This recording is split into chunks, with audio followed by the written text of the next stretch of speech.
Are you ready to unleash the darkness of the new undead in the new monster manual? We already spoke about the new types of vampires. We have several new vampires at different CRs. The Vampire Familiar, nice one. The Vampire Nightbringer, right in the middle, between Spawn and regular vampire.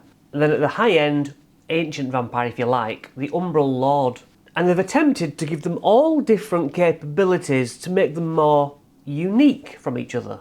With the idea that you can run a vampire village early on by doing the familiars, and it's a good way of progressing your years-long campaign and having separate vampire levels. And my thought is that we must remember that these stat blocks don't have to be the be-all and end-all. They're merely bits of clay for us to work and take bits out and add on to. So I'm curious to see what elements will inspire our DM minds. Apparently, the Umbral Vampire came around from the Variant Vampire section in the previous Monster Manual, and that was their starting point, and then they just added, tweaked and grew it. But that doesn't really tell us what is in it. But other types of undead is something we get more of, such as the new type of skeleton, called a Flaming Skeleton. Well, hang on, isn't that from 4th edition?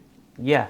A magic user. He has a fiery melee attack, a fiery range, and when he dies he explodes. So the Ghast Gravecaller is designed to be a bridge between the original Ghast and liches. The idea is that to look at, they might be quite similar to scare players into thinking it's a lich, but it's this new Gravecaller thing.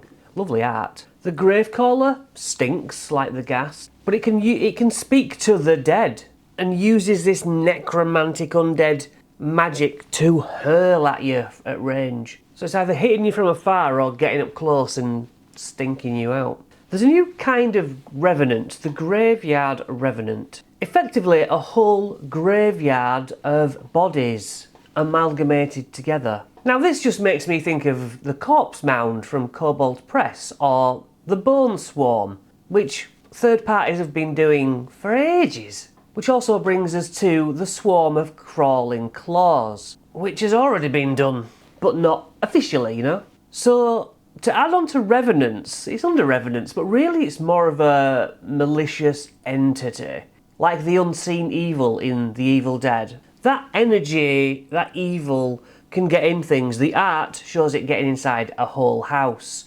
They mentioned a ship or a junkyard. Basically, huge evil. I guess it brings to mind mimics, but it's got an invisible, creepy, undead vibe. Now the Death Knight Aspirant is a lower tier Death Knight, almost like the lieutenants under a Death Knight. And they are there so that you don't have to just stick in regular skeletons. These are a threat. I know no more. The Ghost apparently really rocks the boat. It hits harder and is far more threatening than it was. I presume it keeps its fantastic possession stat thing. The idea behind all this is that it's the behaviour of the undead which will shock new players and old players, you know. Undead, along with everything else, aren't going to act exactly how they did, which is fresh, isn't it? You've still got your old books, don't get too scared. I suppose that's appropriate.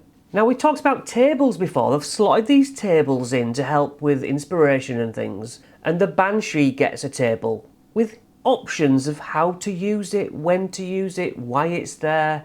Hopefully that'll give us some good story ideas. Things seem to have been spread out into more range, but then also expanded at one end and shrunk at the other end. That seems to be the running theme. More variety of type, more variety of abilities. That cannot be a bad thing.